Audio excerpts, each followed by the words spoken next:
Homing Pigeon ಇಲ್ಲಿ ನೋಡಿ, ಇಲ್ಲಿ ಮೇಲ್ಗಡೆ ಹೋಗ್ಲಿಕ್ಕೆ ಟ್ರೈ ಮಾಡ್ದ, ಇಲ್ಲಿ ಹೋಮಿಂಗ್ ಪಿಜನ್ ಕರೆಕ್ಟಾ? ಈ ಒಂದು ಪಾಯಿಂಟ್ ಅಲ್ಲಿ ಮೇಲ್ಗಡೆ ಹೋಗ್ಲಿಕ್ಕೆ ಟ್ರೈ ಮಾಡ್ದ.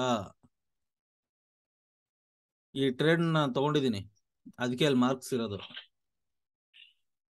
ಈ ಟ್ರೇಡ್ ನಾನು ತಗೊಂಡಿದ್ದೀನಿ ಸರ್, ಅದಕ್ಕೆ ಅಲ್ಲಿ ಮಾರ್ಕಿಂಗ್ ಹಾಕಿರೋದು.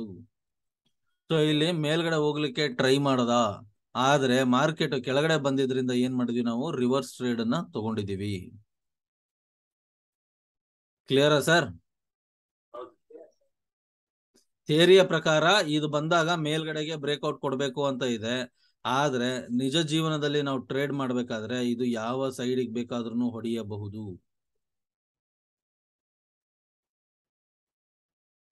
ಇದು ಯಾವುದು? ಇದು ನಮ್ಮ ಹೋಮಿಂಗ್ ಪಿಜನ್. ಪಾಪಣ್ಣ ಸರ್ ಅರ್ಥ ಆಗ್ತಾ ಇದೆಯಾ ಸರ್? ಅರ್ಥ ಆಗ್ಲಿಲ್ಲ ಅಂದ್ರೆ ದಯವಿಟ್ಟು ಹೇಳಿ, ಇನ್ನೊಂದ್ಸರಿ ಹೇಳ್ಕೊಡ್ತೀನಿ.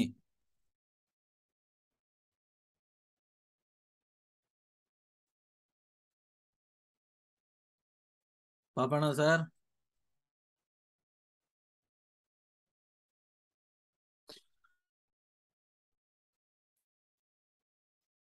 ಸೊ ಇವಾಗ ಏನ್ ಮಾಡೋಣ ಅಂತ ಹೇಳಿದ್ರೆ, ನಾವು ಎರಡನೇ ಟೈಪಿನ ಕ್ಯಾಂಡಲ್ ನ ಬಗ್ಗೆ ತಿಳ್ಕೊಳ್ಳೋಣ.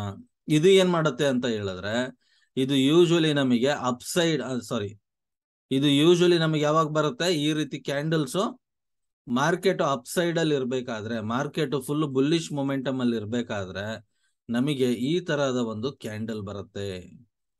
ಏನು ಸರ್ ಈ ಕ್ಯಾಂಡಲ್ನ ಅರ್ಥ?